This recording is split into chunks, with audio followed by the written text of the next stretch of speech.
बॉलीवुड की कई ऐसी आइकॉनिक फिल्म्स हैं जिनके सेट को दर्शक आज तक नहीं भूले हैं। वर्ष 1975 में एक ऐसी ही फिल्म आई थी जिसे बॉक्स ऑफिस पर तहलका मचा दिया था। इस फिल्म ने ऐसी कमाई की थी कि सालों साल तक कोई भी फिल्म इसे टक्कर नहीं दे पाई। इस फिल्म के लिए डायरेक्टर रमेश सिप्पी ने पानी की तरह पैसा बहाया था और एक पूरा का पूरा गांव बसा दिया था। शोले भारत की सफलतम फिल्मों में से एक है। इस फिल्म ने बॉक्स ऑफिस पर पैसों की बरसात कर दी थी। गली गली फिल्म के संवाद गूंजे, पक्के दोस्तों को जय वीरू कहा जाने लगा तो बकबक करने वाली लड़कियों को बसंती की उपमा दी जाने लगी। माओ ने अपने छोटे बच्चों को गब्बर का डर दिखाकर सुलाया। भारतीय जनमानस पर इस फिल्म का गहरा असर हुआ।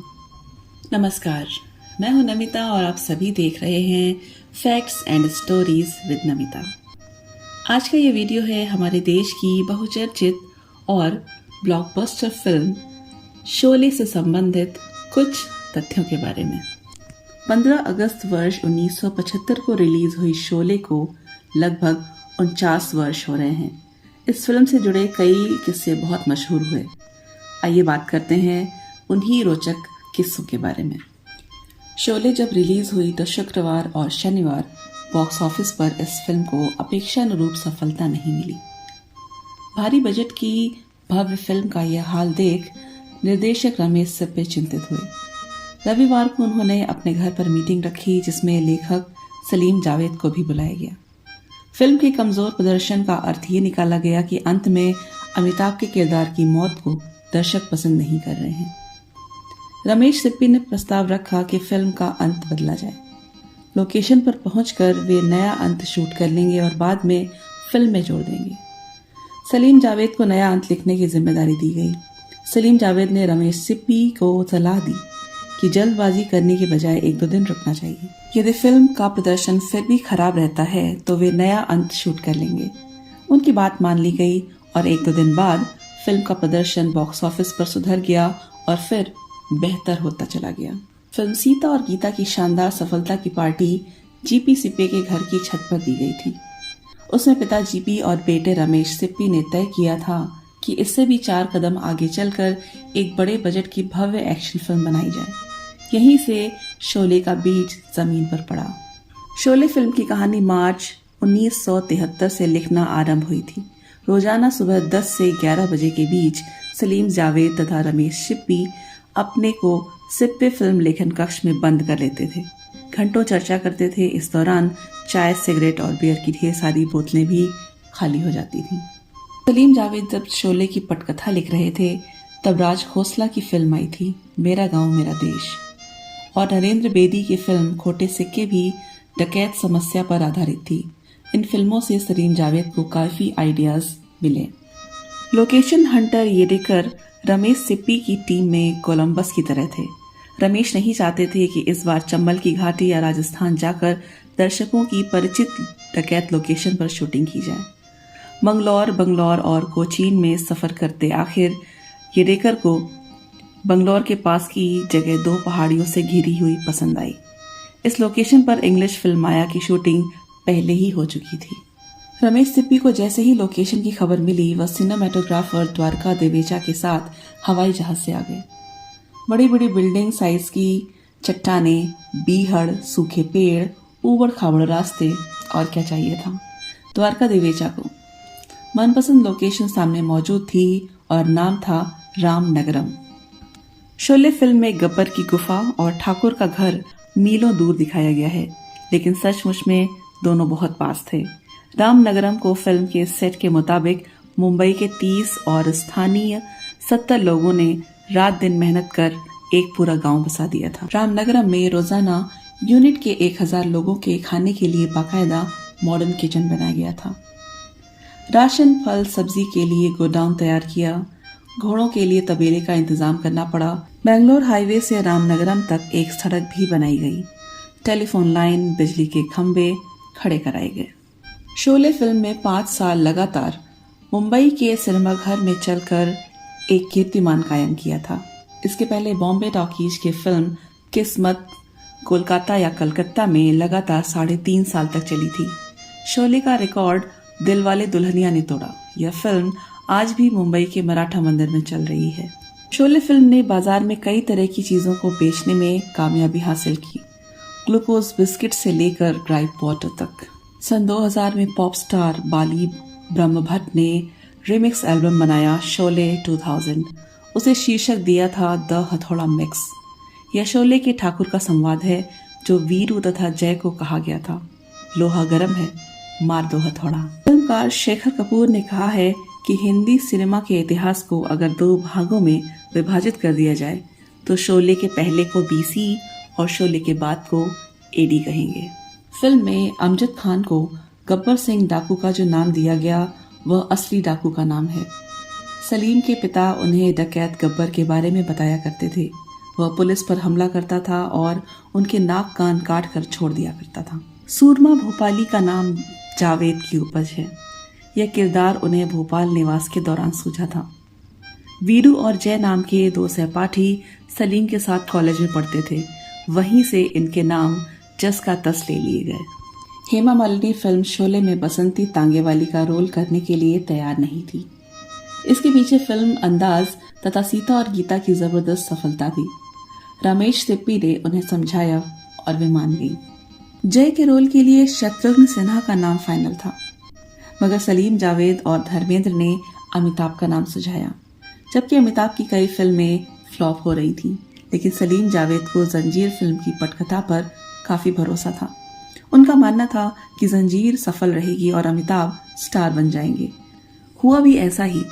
अमिताभ को जंजीर रिलीज होने के पहले ही साइन किया जा चुका था। ठाकुर के रोल के लिए प्राण के नाम पर विचार किया गया, जो सिप्पी फिल्म्स की कई फिल्में पहले ही कर चुके थे, लेकिन रमेश सिप्पी संजीव कुमार की प्रतिभा के कायल थे। सीता और गीता में वे संजीव के साथ काम कर चुके थे, अतः परिणाम संजीव के पक्ष में रहा। गब्बर सिंह और सांभा के संवाद खड़ी बोली में होकर अवधी बोली का टच लिए हुए थे।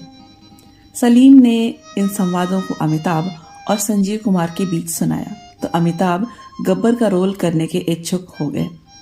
ऐसा ही कुछ संजीव कुमार के मन में भी था। फिल्म की कहानी जब धर्मेंद्र ने सुनी तो उन्हें ठाकुर का रोल दमदार लगा, क्योंकि कहानी ठाकुर और गब्बर के लड़ाई के बीच की है। उन्हें वीरू के रोल में ज्यादा दम नजर नहीं आया। रमेश सिप्पी को तरकीब सूझी। उन्होंने धर्मेंद्र से कहा कि ठाकुर को तो फिल्म में रोमांस करने का मौका ही नहीं मिलेगा, जबकि वीरू के हीरोइन हेमा मालिनी के साथ कई रोमांटिक सीन हैं। धर्मेंद्र का दिल उस समय हेमा पर आया हुआ था और संजीव कुमार भी हेमा को पसंद करते थे। सिप्पी ने कहा कि वे वीरू का रोल संजीव कुमार को दे देंगे। तरकीब काम कर गई और धर्म राजी वीरू का किरदार करने के लिए राजी हो गए। हेमा मालिनी के साथ रोमांटिक सीन्स करते समय धर्मेंद्र जानबूझकर गलतियां करते थे ताकि रीटेक्स हों और उन्हें हेमा के साथ ज्यादा से ज्यादा वक्त गुजारने का अवसर मिले। जब ये बात समझ में आई कि धर्म जानबूझकर ये हरकतें कर रहे हैं तो धर्म ने दूसरी चाल चल दी। वे यूनिट मेंबर्स को गलतियां करने के बदले में पैसे देने लगे। कहा जाता है कि शोले की शूटिंग के कुछ दिनों पहले संजीव कुमार ने हेमा मालिनी के आगे शादी का प्रस्ताव रखा था, जिसे हेमा ने ठुकरा दिया। इसी वजह से शोले में दोनों के बीच दृश्य नहीं के बराबर है। धर्मेंद्र जानते थे कि संजीव कुमार भी हेमा मालिनी को पसंद करते हैं, इसलिए वे हेमा के इर्द गिर्द ही रहते थे ताकि संजीव कुमार को हेमा से बात करने का मौका न मिले। फिल्म शोले में गब्बर सिंह को मॉडर्न डकैत के रूप में दिखाया गया है, जो सैनिक पोशाक पहनता है। इसके पहले दिलीप कुमार की गंगा जमुना या सुनील दत्त की मुझे जीने दो फिल्म में डाकू धोती कुर्ता में आए थे, ललाट पर लंबा तिलक। यह गेटअप रमेश सिप्पी को बिल्कुल भी पसंद नहीं था। मुंबई में रमेश सिप्पी आर.डी. बर्मन के साथ बैठकर फिल्म के गानों की धुन की जांच परख करते थे। आर.डी. बर्मन 70 के दशक में बेहद व्यस्त और लोकप्रिय थे। उनसे टाइम लेना मुश्किल था। जैसे तैसे कर पहले ही गाने की धुन फाइनल हुई, कोई हसीना जब रूठ जाती है। सूरमा भोपाली से पहले कव्वाली कराने का इरादा था। जावेद अख्तर ने कहा कि भोपाल से भांड बुलाए जाएं तो उसका मजाक कुछ और होगा, लिहाजा 4 भांड ग्रुप मुंबई आए। उन्होंने पंचम के म्यूजिक रूम में गाया, चांद सा कोई चेहरा ना पहलू में हो तो चांदनी का मजा नहीं आता, जाम पी कर शराबी ना गिर जाए तो मैकशी का मजा नहीं आता। इसे बाद में गाया किशोर कुमार ने, मन्ना डे ने, भूपिंदर और आनंद बख्शी ने। यह कव्वाली नुमा भांड सॉन्ग रिकॉर्ड तो किया गया, मगर फिल्माया नहीं जा सका क्योंकि शोले की लंबाई 3 घंटों से ज्यादा होती जा रही थी। गब्बर का रोल पहले डैनी करने वाले थे, लेकिन वो फिरोज खान की फिल्म धर्मात्मा के लिए डेट्स दे चुके थे। इस फिल्म की शूटिंग अफगानिस्तान में होनी थी। फिरोज और रमेश सिप्पी दोनों अपने शेड्यूल बदलना नहीं चाहते थे, लिहाजा डैनी के हाथ से शोले फिसल गई। अमजद खान का नाम गब्बर के लिए फाइनल करने में सलीम खान का हाथ है। हालांकि जावेद अख्तर यह नाम पहले सुझा चुके थे। अमजद के पिता जयंत एक अच्छे एक्टर थे। सलीम साहब का उनके घर आना जाना था। तब अमजद छोटे थे। एक दिन वह अमजद के पास गए और कहा कि किस्मत अच्छी होगी तो इस बड़े फिल्म में काम मिल जाएगा, तुम भी बड़े कलाकार बन जाओगे। रमेश सिप्पी शोले को भारत की भव्य फिल्म बनाना चाहते थे। 35 mm का फॉर्मेट फिल्म को महान बनाने के लिए छोटा था, लिहाजा तय किया गया कि इसे 70 mm और स्टीरियोफोनिक साउंड में बनाया जाए।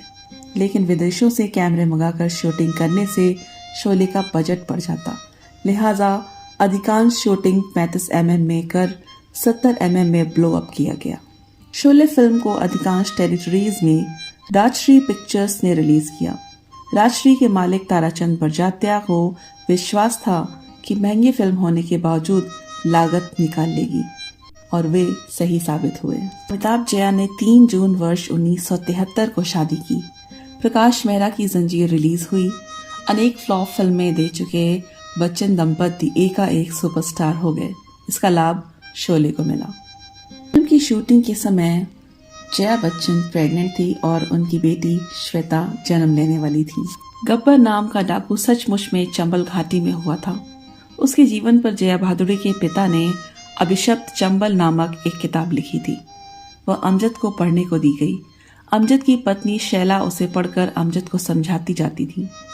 सचमुच के गब्बर ने बचपन में एक धोबी को अपनी पत्नी को पुकारते सुना, अरे ओ शांति। यही संवाद आगे चलकर अरे वो सांभा बन गए।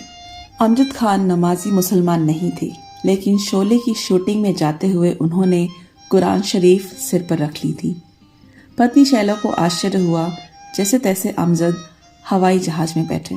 प्लेन उड़ा बम्बई के आकाश में। उड़ते ही उसका हाइड्रोलिक सिस्टम फेल हो गया। मजबूरी में प्लेन बम्बई एयरपोर्ट पर उतरा। अमजद घर नहीं गए, एयरपोर्ट पर बैठे रहे। घंटों बाद प्लेन उड़ने को तैयार हुआ तो सिर्फ 5 यात्री सवार हुए, बाकी सब वापस चले गए। अमजद ने उड़ते हुए आकाश में सोचा, यदि प्लेन क्रैश हो गया तो गब्बर का रोल डैनी को मिल जाएगा। वीरू का पानी की टंकी पर खड़े होकर बसंती के साथ शादी के लिए मौसी को राजी करने वाला दृश्य एक सच्ची घटना से प्रेरित है। शूटिंग के दौरान अमजद खान बेहद नर्वस थे। अपने पहले शॉट में ही उन्होंने ढेर सारे रीटेक्स दे डाले। उनकी आवाज भी यूनिट वालों को पसंद नहीं आई। उन्हें बाहर करने पर भी विचार किया गया था। शोले की शुरुआत में एक बेहतरीन सीन है जिसमें जय, वीरू और ठाकुर गुंडों से ट्रेन में सफर करते हुए लड़ते हुए दिखाई देते हैं। ये सीन 7 सप्ताह की शूटिंग में पूरा हुआ। इसे मुंबई पुणे रेलवे रूट पर पनवेल के निकट फिल्माया गया।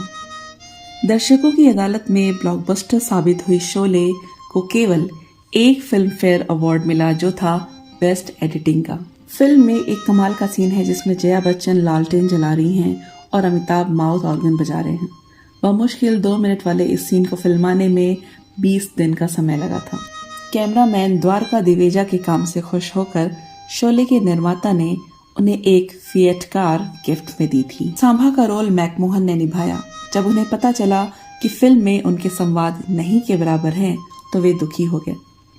निर्देशक रमेश सिप्पी ने उन्हें भरोसा दिलाया कि यदि फिल्म चल निकली तो वे बेहद लोकप्रिय हो जाएंगे, और ऐसा ही हुआ। माना जाता है कि सांभा का फिल्म में केवल एक ही संवाद है। जब गब्बर सिंह सभी से पूछता है कि उस पर सरकार ने कितना इनाम रखा है, तो सांभा जवाब देता है पूरे 50,000। लेकिन एक और डायलॉग सांभा का है। सांभा और उसके साथी ताश खेलते हैं, तब सांभा कहता है, चल बे जुंगा, चिड़ी की रानी है। इस पर उनका साथी बोलता है, चिड़ी की रानी तो ठीक है सांभा, पर वो देख चिड़ी का गुलाम आ रहा है। पहले फिल्म में दिखाया गया कि गब्बर को ठाकुर मार डालता है, लेकिन सेंसर बोर्ड को यह पसंद नहीं आया और बाद में इसे बदला गया। कहा जाता है कि अभिनेता सचिन को फिल्म में काम करने के बदले में एक रेफ्रिजरेटर दिया गया था। 15 अगस्त वर्ष 1975 को रिलीज हुई शोले ने भारत में 60 जगह गोल्डन जुबली यानी कि 50 सप्ताह और 100 से ज्यादा सिनेमाघरों में सिल्वर जुबली मनाई थी। 3 से 4 करोड़ रुपए में बनी शोले का मुंबई स्थित मिनर्वा सिनेमाघर में प्रीमियर हुआ था। शोले जब रिलीज हुई थी तो फिल्म समीक्षकों ने इसकी काफी आलोचना की थी, लेकिन जब यह फिल्म ब्लॉकबस्टर हो गई तो अचानक ज्यादातरों के सुर बदल गए। इसे क्लासिक और कल्ट मूवी कहा जाने लगा। बीबीसी इंडिया ने वर्ष 1999 में शोले को फिल्म ऑफ द मिलेनियम घोषित किया। शोले की कहानी और किरदारों से प्रेरणा लेकर कई फिल्में बाद में बनी। तो ये थे शोले फिल्म के बारे में कुछ रोचक तथ्य। उम्मीद है आपको आज का ये वीडियो ज़रूर पसंद आया होगा। ऐसे ही और वीडियोस देखने के लिए सब्सक्राइब कीजिए facts and stories with Namita. मिलूंगी फिर से आपसे अगली बार कुछ नए रोचक तथ्यों, कुछ नई जानकारियों और कुछ नई कहानियों को लेकर। तब तक के लिए नमस्कार।